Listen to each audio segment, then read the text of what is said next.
Talkspace is the #1 rated online therapy, bringing you professional support from licensed therapists and psychiatrists who you can access anytime, anywhere. Talkspace makes getting the help that you need easy, accessible, and affordable. One of my favorite things about Talkspace is that affordability. Talkspace therapy and psychiatry are covered by most insurers, and most insured members pay a copay of $0. Also, Talkspace is affordable even out of pocket. Therapy, of course, can be costly, but part of the mission of Talkspace is to provide quality care that is accessible and affordable, whether you are insured or not. And here's a special offer for listeners of the Al Galdi podcast. You get $80 off your first month of Talkspace when you go to Talkspace.com/podcast and enter the promo code SPACE80, that's SPACE80, to match with a licensed therapist today. Go to Talkspace.com/podcast and enter that promo code SPACE80. Few things in your home are as important as the mattress on which you sleep. Avocado Green mattress is next level. Avocado Green mattresses are certified organic mattresses that deliver luxurious comfort, ergonomic back support, and naturally cool sleep. 3 comfort options: firm, medium, or plush. What does comfort mean to you? For me, comfort is sleeping cool. No tossing, no turning, just deep, refreshing rest. Avocado mattresses are built for your comfort. They're handcrafted from the finest natural organic ingredients for superior durability and are designed to last. Unlike mattresses with low-quality memory foam, those mattresses break down in a matter of years. And for those of you with back problems, Avocado mattresses feature thousands of steel coils individually encased in fabric pockets that flex independently to reduce motion transfer and support your body where it needs it most. You'll feel just as good getting into bed as you do getting out of bed. Also, Avocado offers up to 1-year sleep trials and generous warranties for your peace of mind. Head to avocadogreenmattress.com today and check out Avocado's mattress and bedding sale. Avocado, dream of better.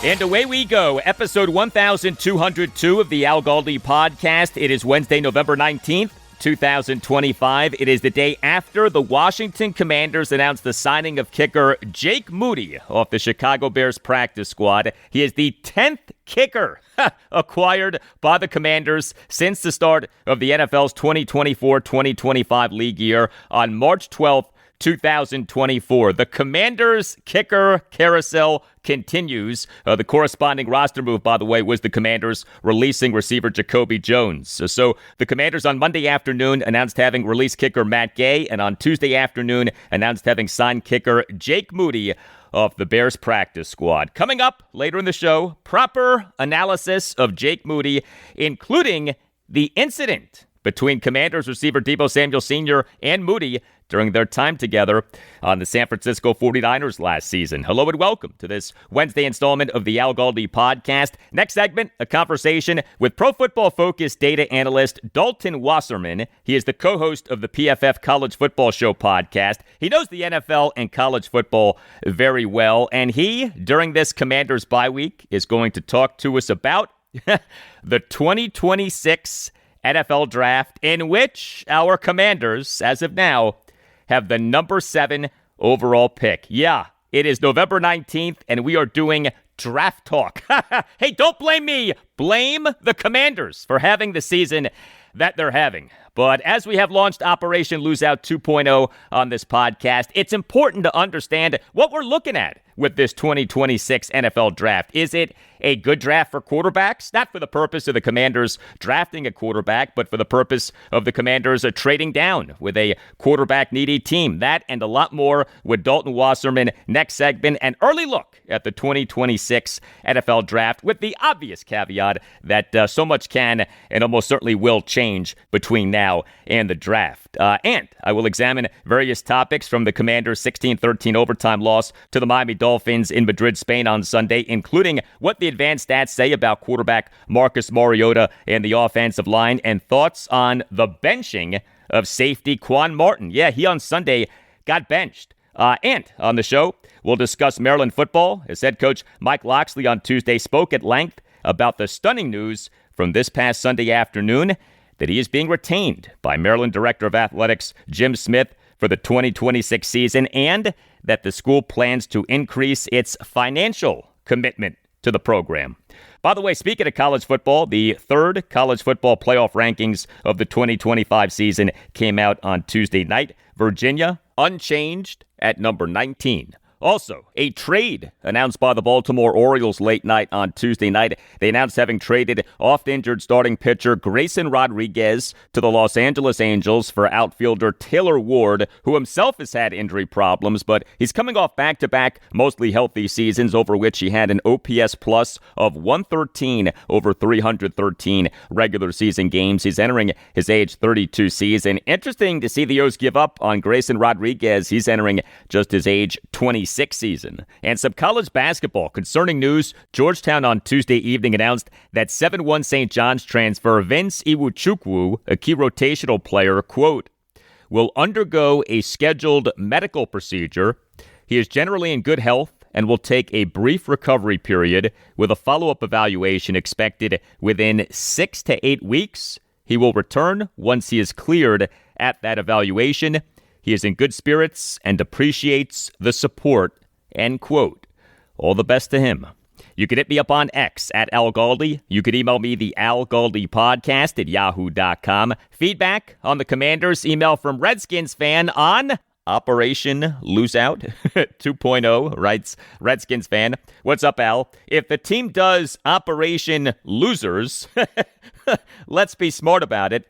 Talk to your friend Adam Peters. Tell him to get on his game. Start identifying the players who we don't feel like bringing back next season and cut those guys now. The ones who we want to keep, offer extensions to those with expiring contracts. Then start identifying young talent who we want to try out and bring those guys in. Now we put in young talent and start getting those guys live reps. Let Jaden fully heal. Put Sam Hartman in to prepare him for the backup role. If Jaden gets injured, we need a young guy to grow with Jaden through the years. Also, we should start learning how to rotate our talent in and out to maximize everyone's talents. Coaches can start trying out different coaching methods too. Plus, identify any potential ideas the coaches might have. Instead of tanking, let's make this about preparing for the future. What do you think about my thoughts? Thank you for the email, Redskins fan. I love the framing on that. It's not tanking. It's preparing for the future. And that is totally right. The notion of the team playing Sam Hartman at quarterback, man, that's something. That just might be the act of a team truly tanking. Sam Hartman has been on the Commanders' practice squad for the entirety of this regular season, despite him having had an atrocious 2025 preseason. Do you remember how bad Hartman was this past preseason? Your Sam Hartman stats for the 2025 preseason. 3 games, a completion percentage of just 54.35, a yards per pass attempt of just 4.5, no touchdown passes versus 4 interceptions. He had maybe possibly the worst preseason that any Washington quarterback has ever had. Now, Hartman this past offseason did undergo surgery on his throwing shoulder, his right shoulder, so perhaps he this past preseason wasn't totally healthy, but man, he did not look good, and he also did not have a good training camp.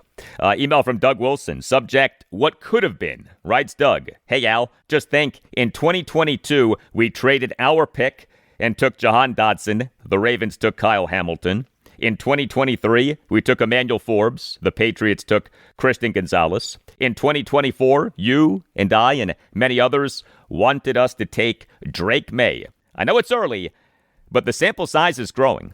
Consider what these decisions have meant to our team. You'll talk about Jaden taking us to the NFC Championship game last season, but that's starting to look like one of the biggest outlying runs in recent memory. We just weren't that good. We better start nailing some draft picks. Thank you for the email, Doug.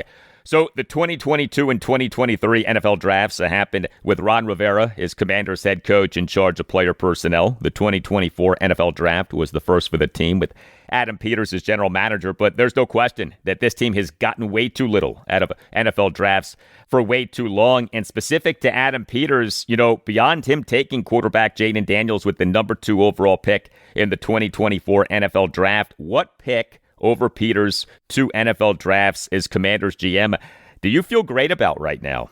This has been a disturbing season regarding Adam Peters' draft picks. We have seen regression and/or lack of improvement and/or lack of impact from way too many players who Peters took over these last 2 NFL drafts. And when it comes to Jayden Daniels versus Drake May, who the New England Patriots took with the number 3 overall pick in the 2024 NFL draft and who is an MVP candidate for this season, I purposely have avoided that quarterback conversation, but trust me, we on this podcast are going to be having that conversation in the coming days. Stay tuned. But yes, I did want the Commanders to take Drake May.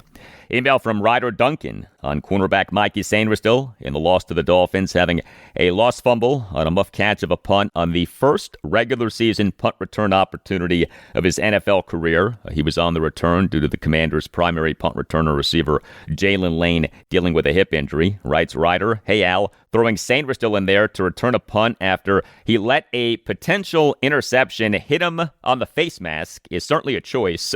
Just when I thought we were finally watching a well-coached team, I see another new return man. Why not have Debo out there, even if it's just for a fair catch? At this rate, we might see Javon Kinlaw return a kick this season. I am glad that Matt Gay has been released. Good news is we have a bye week. Can't lose this week. HTTC." Thank you for the email, Ryder.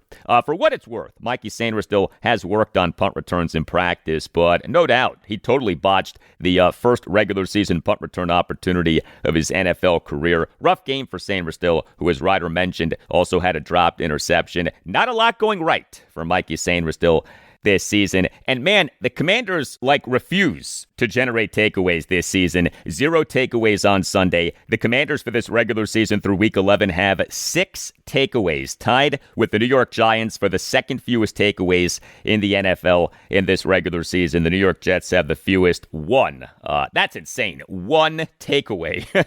Email from Marlon. Writes Marlon, "Hey Al, well, we suck again. Didn't take long. I see the team cut Matt Gay for Jake Moody. Wasn't that the same kicker? Debo choked when the guy missed the field goal. Could we have the DC Strangler Part 2 with the luck of how our season is playing out and especially how unlucky we have been with kickers? It's like we have been in the quarterback abyss for decades. We can say the same for kickers. Season's over. Time to catch up on hockey. The Wizards are still the Wizards. Have a good bye week." Thank you for the email, Marlon. Same to you. It now has been more than 10 years since the DC Strangler, September 27th, 2015, a 12-5 loss for the Washington Nationals to the Philadelphia Phillies at Nationals Park toward the end of a disappointing and frustrating season for the Nats. A dugout fight between Nats closer Jonathan Papelbon and Nats outfielder Bryce Harper as Papelbon grabbed Harper by the throat.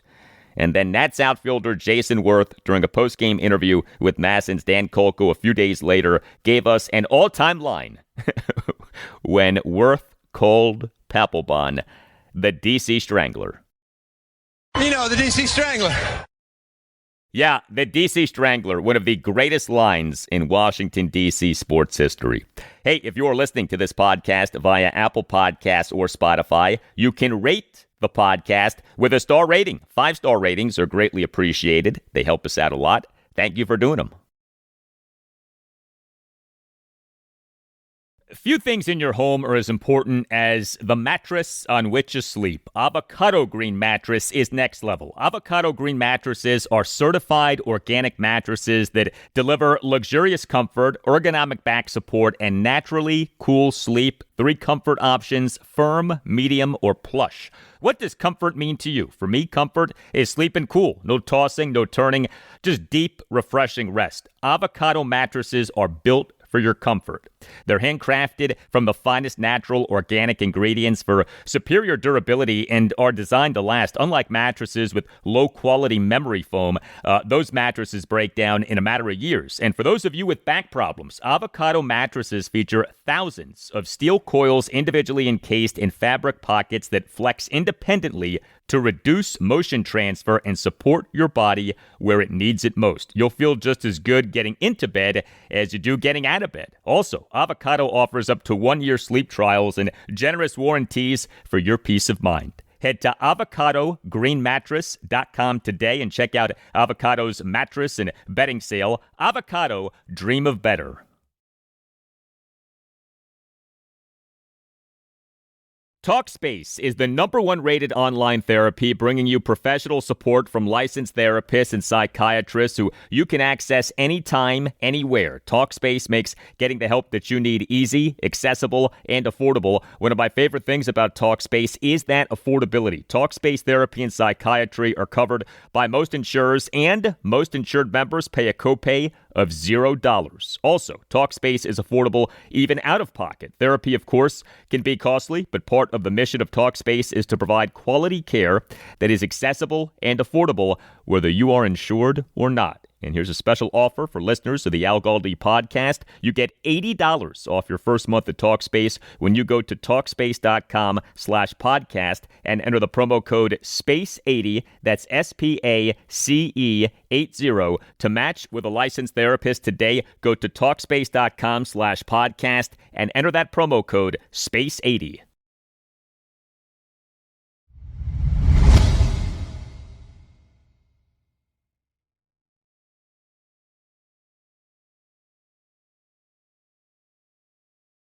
So the Washington Commanders are in the midst of their bye week in a 2025 NFL regular season in which they are 3-8, a horribly disappointing season for sure. But the Commanders, as things stand right now, have the #7 overall pick in the 2026 NFL Draft. Plenty can change between now and the end of the regular season, of course. But what if the Commanders wind up with a top 10, or even top 5, or even top 3 pick in the 2026 NFL Draft? Something very good for the team could come out of this very bad season for the team. That is the spirit of Operation Lose Out 2.0, in which we are rooting for Commanders players, especially younger players, to play well, but for the Commanders to get a super high pick in the 2026 NFL Draft, given that their realistic playoff hopes for this season now are gone. And so for insight on what we're looking at with the 2026 NFL Draft, including the potential for the Commanders to trade down with a quarterback-needy team and get a haul of picks, I'm very pleased to welcome back to the Al Galdi podcast Pro Football Focus data analyst Dalton Wasserman. He is the co-host of the PFF College Football Show podcast. Dalton, 2 months ago, the idea of talking 2026 NFL Draft with the Commanders more than a week before Thanksgiving was unthinkable. But here we are. How are you? Oh, fantastic. I mean, it's been an exciting season for obviously most teams so far. I know that means on the flip side that some are having some struggles, obviously. Some deal with injuries or bad luck or just kind of bad execution or all of the above, right? And you get some teams that are put in spots that we don't expect them to be. So, we'll see where the rest of the season goes. But it is an interesting conversation considering the draft capital the Commanders gave up in some of these trades, too.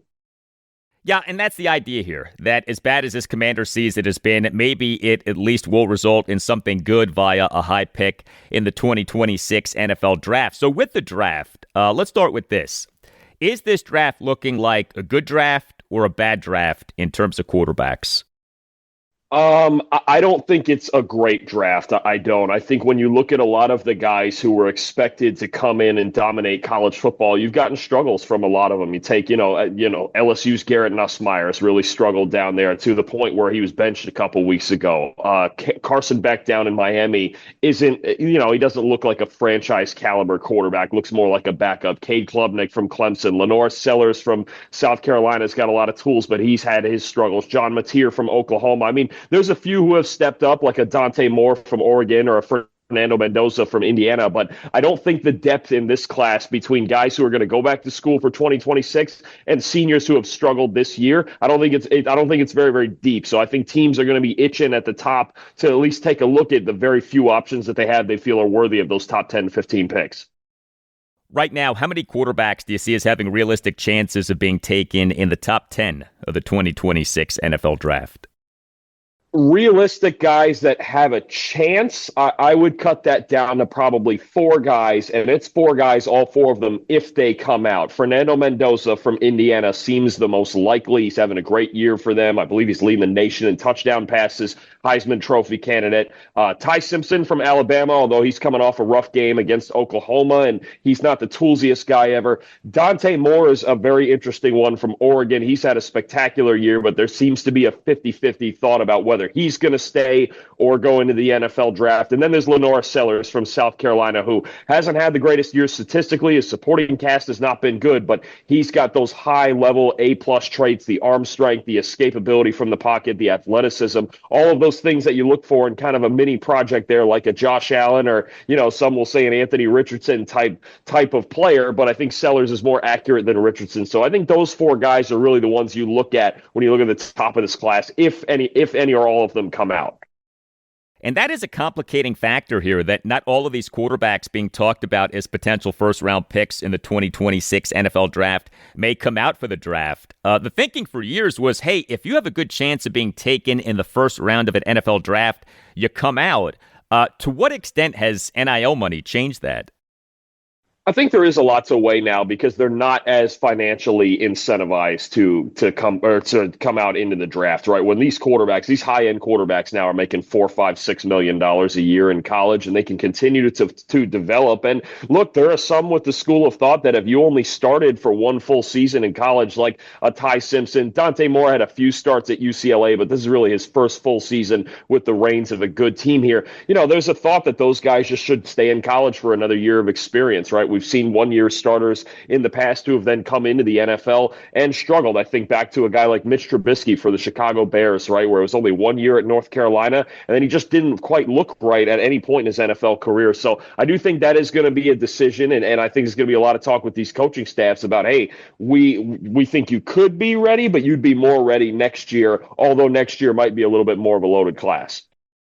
The Commanders, as mentioned, right now have the number 7 overall pick in the 2026 NFL Draft. Given what you've outlined about the quarterback class for this draft, is there a sweet spot for the Commanders in terms of a potential trade down with a quarterback-needy team for a boatload of picks? Like, would the Commanders for that more need a top 5 pick, a top 3 pick, or not necessarily? I don't necessarily. I think where they're sitting at number 7 right now is an interesting spot because I also think even the top guys, if they come out in this draft, I'm not sure they're going to be deemed worthy of top 5 picks. Keep in mind, last year, there was talk about some different guys, Shedeur Sanders, Jackson Dart, Tyler Shuck, guys like that, where Cam Ward was the only guy that went in the top 20. So, I think it still depends on the talent. And if you're a team that sees a great defensive player or a number 1 receiver on the board, if you're picking in the top 8, let's say, do you really want to force it for a quarterback that you don't feel has a Super Bowl caliber ceiling?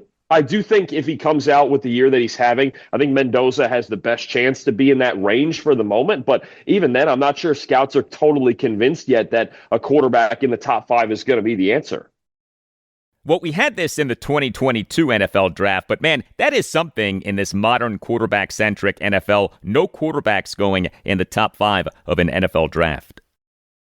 Yeah, no, I mean, it would be wild. And then you look at the teams right now sitting in the top 5. Tennessee doesn't need one. The Giants don't need one. Cleveland, it's going to be a fun debate, and and they might look into it, but they have a lot of needs, right? The Saints, the Jets, the Raiders. I mean, I still think you have a lot of teams who could make the decision of, what, should we build our team first instead of putting one of these young guys in peril? Like, to me, if the Browns draft the quarterback 3rd overall, I don't think it does a whole lot because they have the worst offensive line and the worst receiving core in the league, right? So that's a decision they have to make to decide where they're at as a football team. Recent NFL history is filled with teams trading up for quarterbacks in NFL drafts, but the results are mixed. Where are we now when it comes to teams' willingness for the big trade up for a quarterback? Are teams as willing as ever, or is there now caution off the failed trades? I mean, if you're going to do it, you better be sure of it, right? And I do wonder, there was talk, to me, there should have been a conversation, more so last year about maybe what the Colts could have done in that draft, but instead they opted for a Daniel Jones. And there's times where if you build your team properly, like that team has done, then you can take a veteran guy and you can go in and succeed, right? And you can really get a feel for what your football team looks like. I don't think teams are.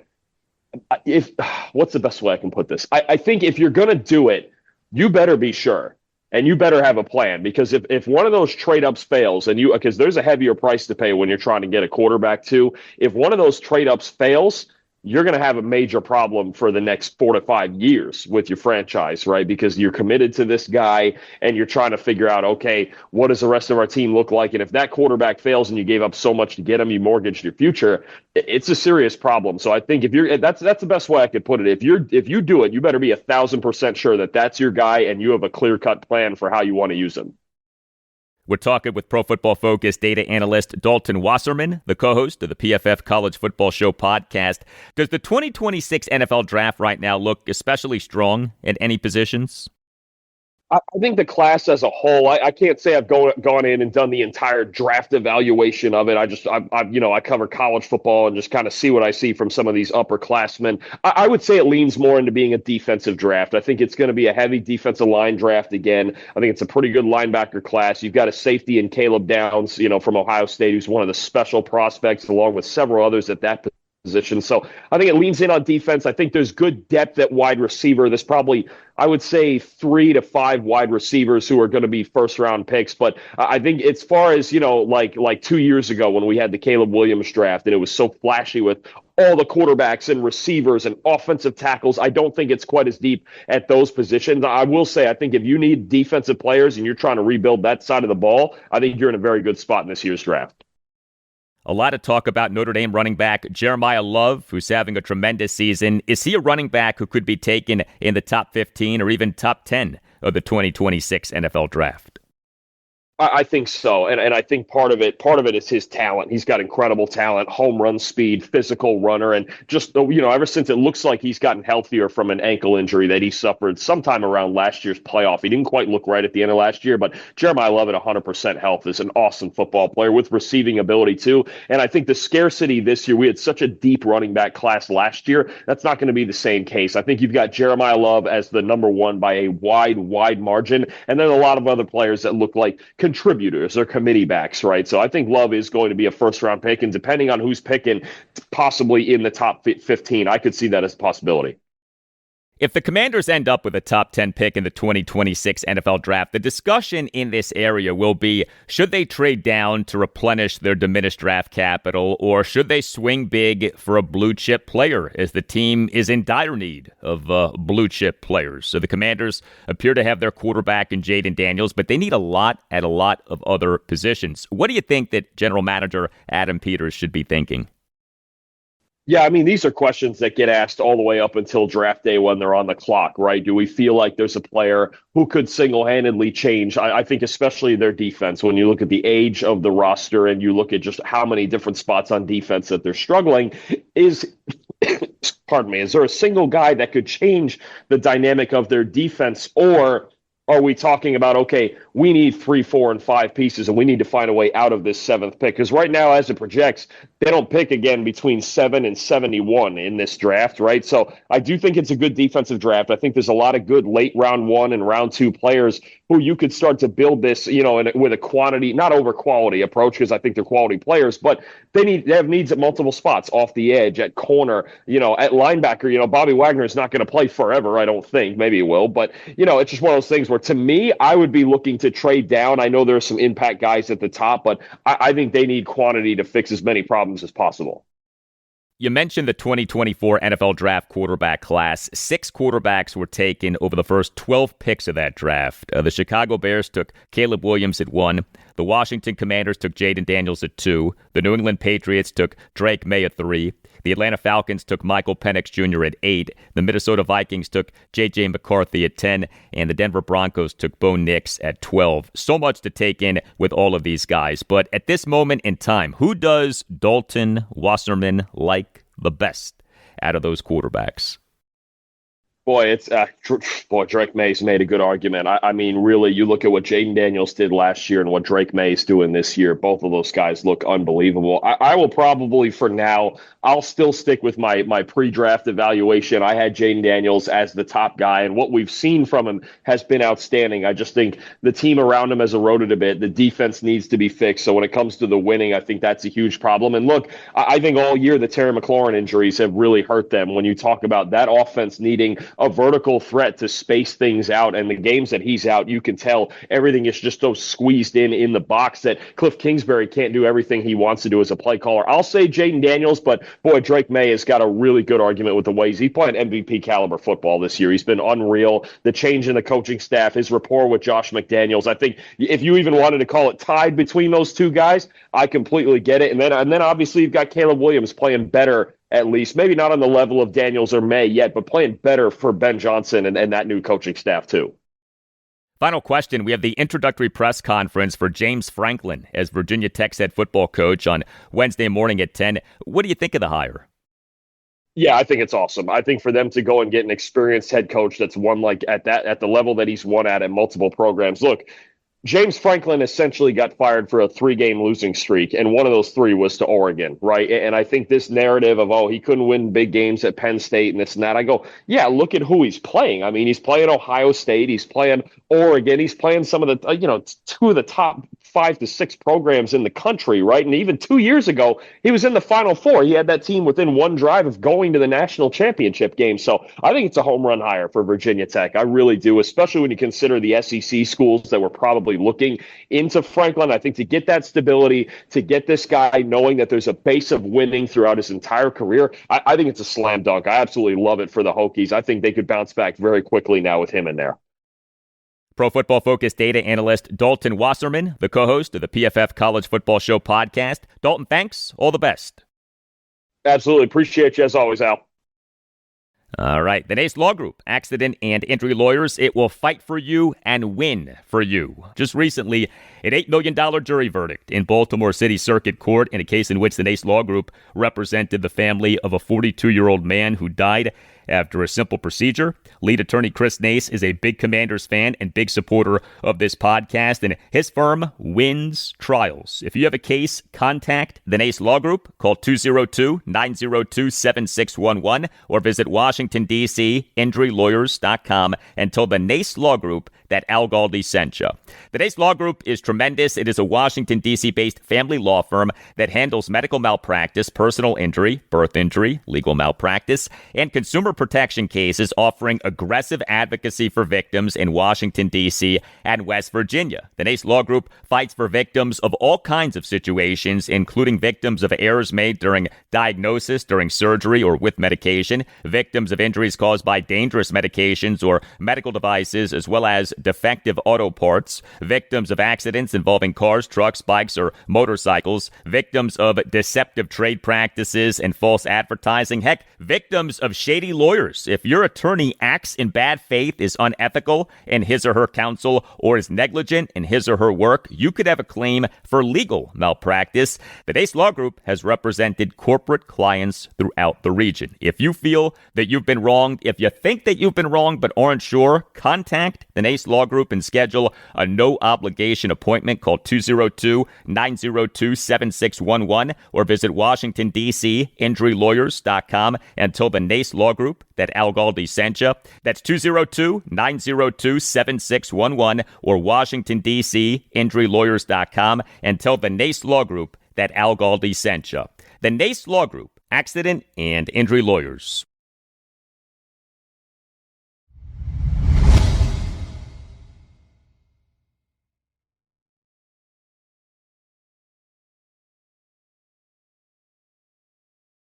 All right, so the Washington Commanders once again have a new kicker. They on Tuesday afternoon announced having signed kicker Jake Moody off the Chicago Bears practice squad. He is the 10th kicker acquired by the Commanders since the start of the NFL's 2024-2025 regular season on March 12th, 2024. Brandon McManus, Ramiz Ahmed, Riley Patterson, Cade York, Austin Seibert, Zane Gonzalez, Greg Joseph, Matt Gay, Matthew Wright, and now Jake Moody. Has any team in the NFL over the last 21 months had the instability at kicker that our team has had? This season is Jake Moody's age 26 season. He was taken by the San Francisco 49ers in the third round of the 2023 NFL Draft out of the University of Michigan. Commanders general manager Adam Peters was the Niners' assistant GM when they drafted Moody. And Moody has not exactly killed it as an NFL kicker. Moody in NFL regular season games has gone just 54 for 71 on field goals, including just 6 for 12 on field goal attempts of at least 50 yards and just 13 for 21 on field goal attempts between 40 and 49 yards. Not good, but one of his made field goals gave the Commanders a loss this season. It was Jake Moody who connected on a walk-off 38-yard field goal in the Commanders' 25-24 loss to the Bears at a rainy Northwest Stadium on Monday Night Football on October 13th. Yes, that kicker was Jake Moody. There's also this. Jake Moody last season was involved in an incident with Commanders receiver Deebo Samuel Sr. when both were on the Niners. Deebo, during the Niners' 23-20 win at the Tampa Bay Buccaneers on November 10th, 2024, had a sideline altercation with Jake Moody and Niners long snapper Tabor Pepper. Deebo, with his left hand, grabbed/swiped at the neck of Pepper and then made contact with the face/face mask of Moody, who in the game went just 3 for 6 on field goals. Now, the incident ended up not being that big of a deal, and I don't think that this is an issue in terms of Deebo and Moody now, again, being teammates. But yes, that incident did happen. This past March, on episode 1020 of this podcast, spoke with Rob Lauder, the host of a very successful Niners podcast, Striking Gold. We talked a lot about Deebo Samuel. Here's what Rob said about that incident involving Deebo and Jake Moody. Well, Kyle Shanahan was asked about it, and that's kind of in typical Kyle Shanahan fashion, was basically like, I just learned about it right now. It wasn't a huge deal. It sounded like Deebo Samuel went up to Jake Moody after he'd missed 3 field goals to tell him to lock in. Now, how productive a comment like that is in the middle of a game and with a professional kicker that knows he needs to be locked in, he doesn't need to be told that. I think it was maybe just a little bit of a character lapse for Deebo. Everybody was frustrated after that game, and the kicker was just kind of in his path. And then what essentially happened was long snapper Tabor Pepper kind of like went in to interject and maybe took more offense for the comment than even Jake Moody did. Defending him, I get it. And Deebo Samuel it looked like he went to kind of like push Tabor Pepper away, and then it kind of got deflected into Jake Moody. So it was a really weird thing, and I'm certainly not excusing Deebo Samuel for it, but I don't necessarily think it's something that's going to like carry forward, and Deebo Samuel's going to be some problem in the Commanders locker room. Everything you know about the guy he is a total team guy, a war daddy. The reason he became a wide back, quote unquote, to begin with, was because the team needed him. And their running back group had gotten so thin that they're like, hey, let's try Deebo in the backfield, and it worked. And just his stature and the way he runs, it was able to work. So it's not something where I think that Deebo's going to be a problem. All right, so Deebo Samuel and Jake Moody hopefully will be just fine together, and Jake Moody hopefully will bring stability to the Commanders at kicker.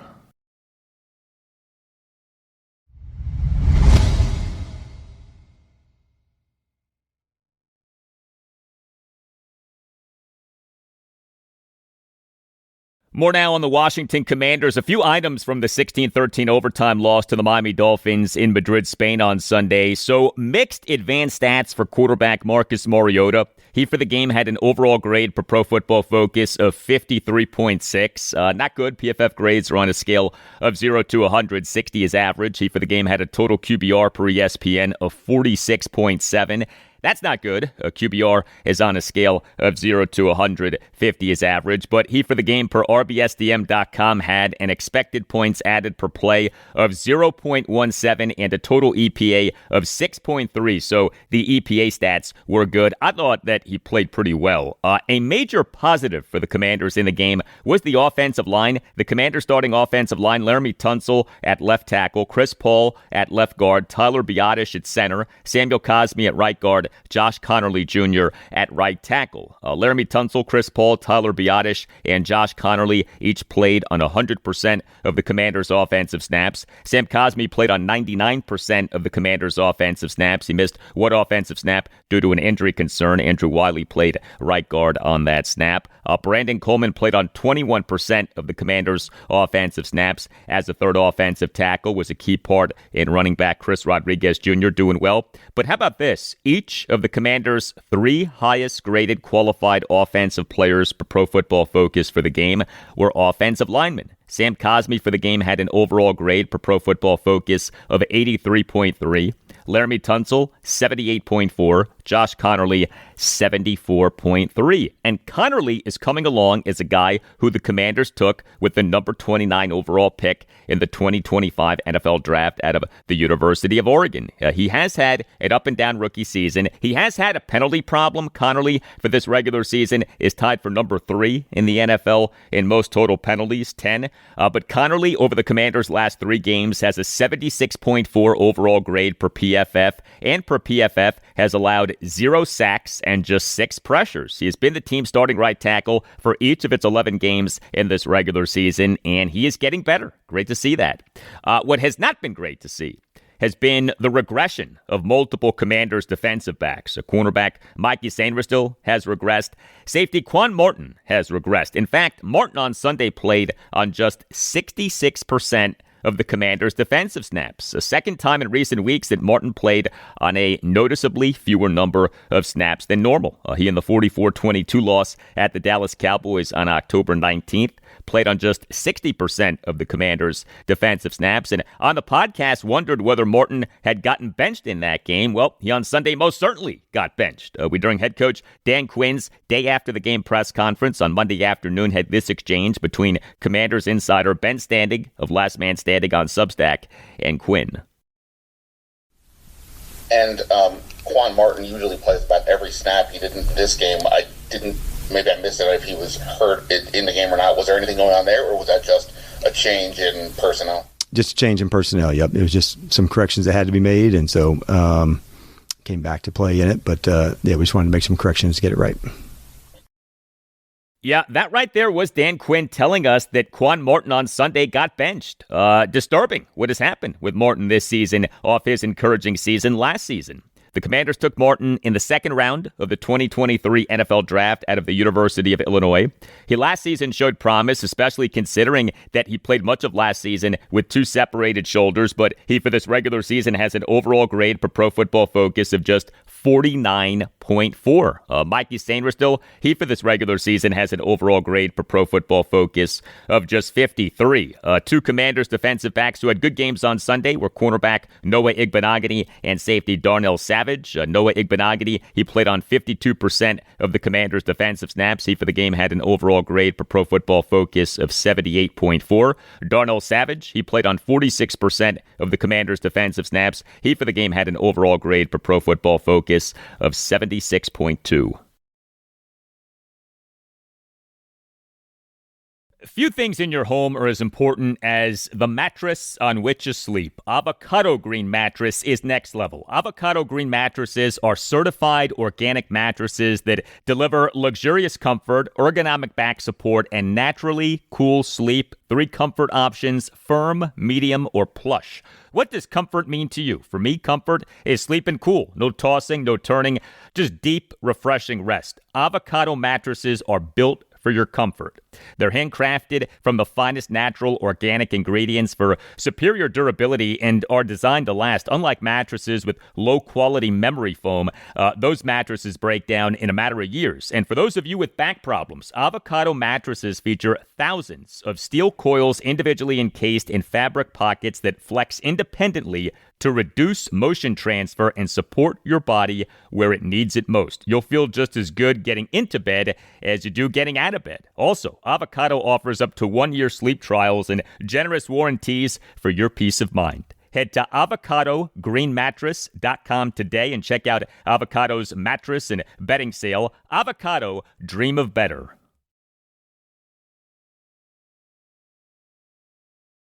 Talkspace is the #1 rated online therapy, bringing you professional support from licensed therapists and psychiatrists who you can access anytime, anywhere. Talkspace makes getting the help that you need easy, accessible, and affordable. One of my favorite things about Talkspace is that affordability. Talkspace therapy and psychiatry are covered by most insurers, and most insured members pay a copay of $0. Also, Talkspace is affordable even out of pocket. Therapy, of course, can be costly, but part of the mission of Talkspace is to provide quality care that is accessible and affordable, whether you are insured or not. And here's a special offer for listeners of the Al Galdi podcast. You get $80 off your first month of Talkspace when you go to Talkspace.com/podcast and enter the promo code SPACE80, that's SPACE80, to match with a licensed therapist today. Go to Talkspace.com/podcast and enter that promo code SPACE80.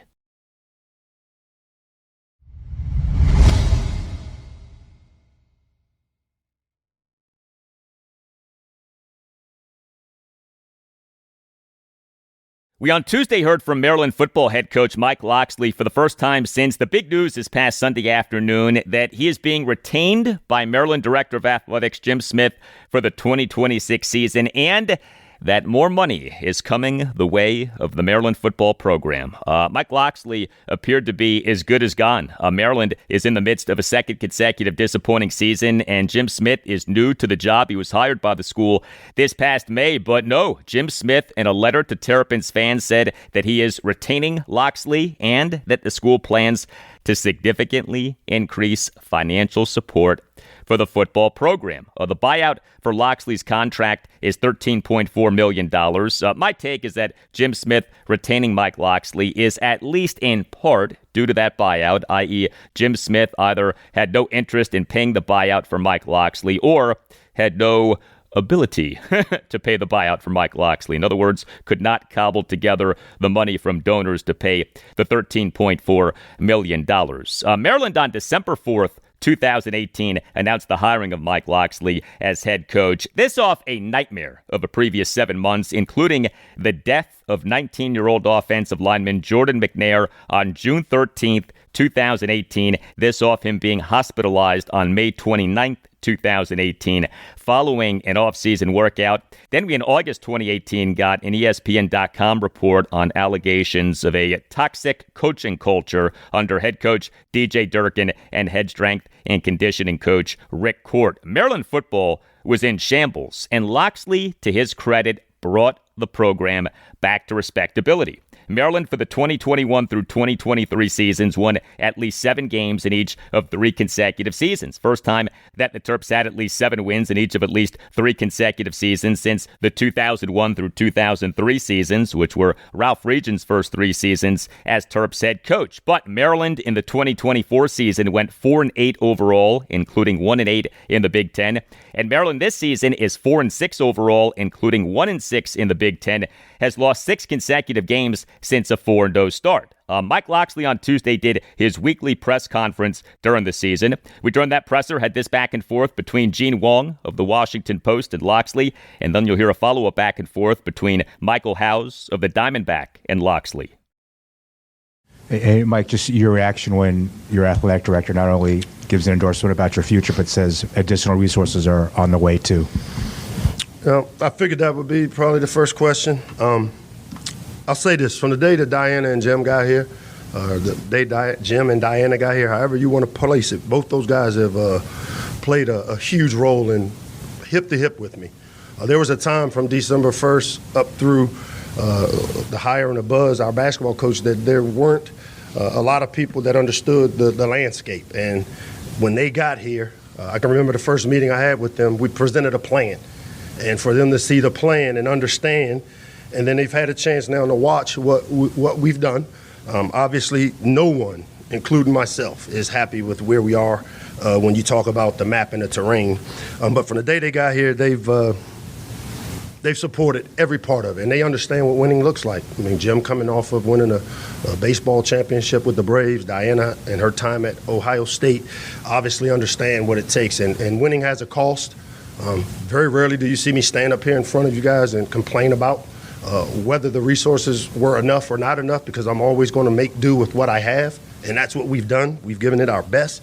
But to have two people now that are going to stand with me, hip to hip, give me the resources I need to build this program, I've had a total commitment to this area for a long time. I was asked last week why. I spent 37 years in this business doing what I do, and AJ and Sean are a reflection of it.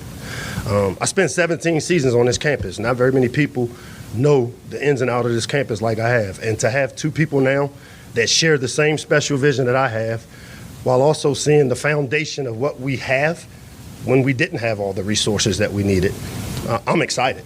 I see a light at the end of the tunnel. So really glad about the support, opportunity to stay here, committed to an area that I believed in because I'm from here.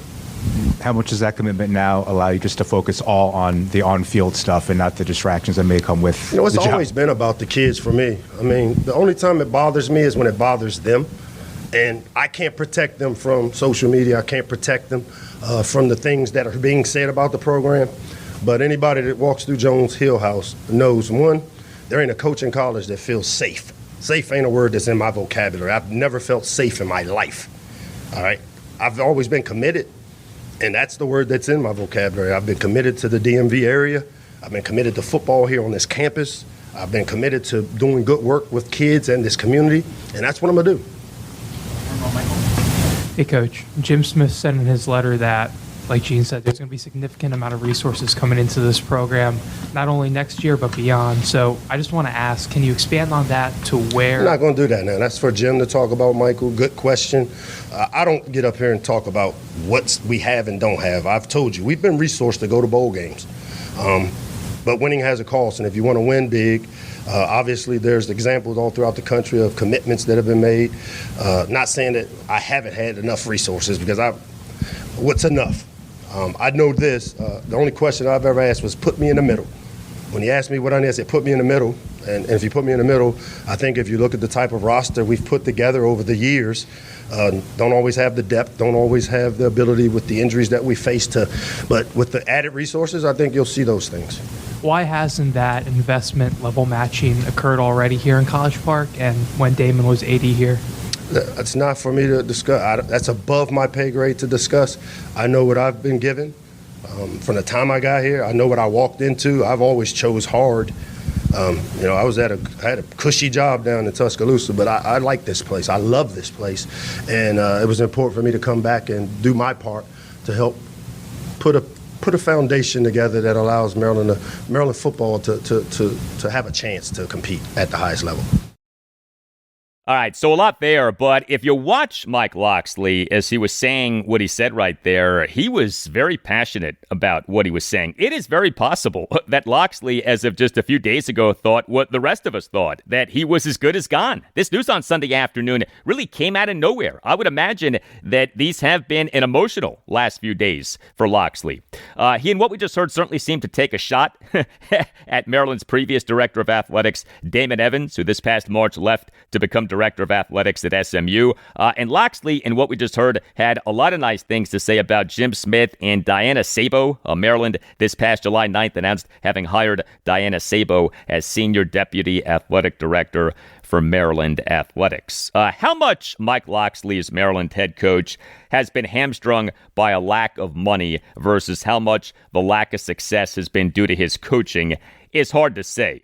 Maryland has been lacking in financial resources. That is true, but I'm not willing to just absolve Locksley of all blame for the last two seasons. He is a good recruiter in terms of high school players. He has not done much in terms of the NCAA transfer portal. Hopefully that now changes with the increased financial support from the school. But he and his coaching staff need to get more out of their players. For example, Maryland's rushing offense this season is horrendous.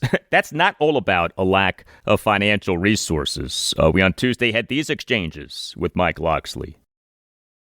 Hey, Mike, what would more investments and resources next year allow you to do that you currently cannot do? Well, there's nothing that those resources can do to help me right now, currently, because we're in this season. All the other stuff is stuff that at the end of the season, I think, as you sit with Jim, as you get with the people, I'm not here to give the playbook. I gave the plan of what it takes to compete for Big Ten championships. It has a cost. They're familiar with that because of the plan I presented. Obviously, with his statement, I think, all I can do is stand on the statement that he understands because he comes from it. Diana understands. They come from it. I've never sat up here and complained, bitched, or moaned about resources. All I say is winning has a cost. I am doing the best with what I have had. And it's been resourced enough to be a bowl-eligible team. That part is on me. We're not bowl-eligible, haven't been this last season, and we have opportunities to be now, and that's what my focus is on. And just to clarify, you said you were told before the game Saturday what was announced Sunday? No, I said I had a meeting on Friday where I understood that to set up things for Sunday for my guys to be able to communicate to them. Coach, last home game of the season, obviously the crowd voiced some displeasure in the previous game. Is there any sort of sense from you of trying to give a message to sort of rebuild trust or faith in the program following the last 2 years? All I can tell you is anybody that knows me knows how committed I've been to Maryland football. For me to have to sit up here and explain to fans how much I want to win here, I think the people that understand and know. If you just look at how we've recruited here, players don't follow BS. They go where they think and know it's real. It's real here in this program, and now we have a vision, a plan, and now I have partners that will help me execute the plan that I've set for us to take the next level with this program. Hey, Coach, just wanted to ask you about the timing of Jim's letter. How do you feel about when it was dropped? Would you have liked to see this earlier in the season? I don't. It didn't bother me when it dropped, how it dropped. It needed to be said. At whatever point Jim felt comfortable to be able to say it. I mean, he's evaluated this program from the time he's gotten here. Super smart guy that from the day he got here, there's no doubt he understood the business of sport, but he also understands sports business. And then Diana and her expertise with being at places where they've had great success. And it's not that we didn't have that here before. I'm saying that they have partnered with the vision I have for what it would take, and they agree, and they've given me the time. It takes time and resources. They have given me the time. Obviously, my contract allows that, and then they are committed to giving me the resources. Just from your conversation with Jim, did he give a reason why now was the right time that he felt? No, I didn't even ask because it wasn't important. Well, I went to Maryland. I like Mike Locksley. I am rooting for Mike Locksley. He has been given a second life as Maryland head coach. I hope this works.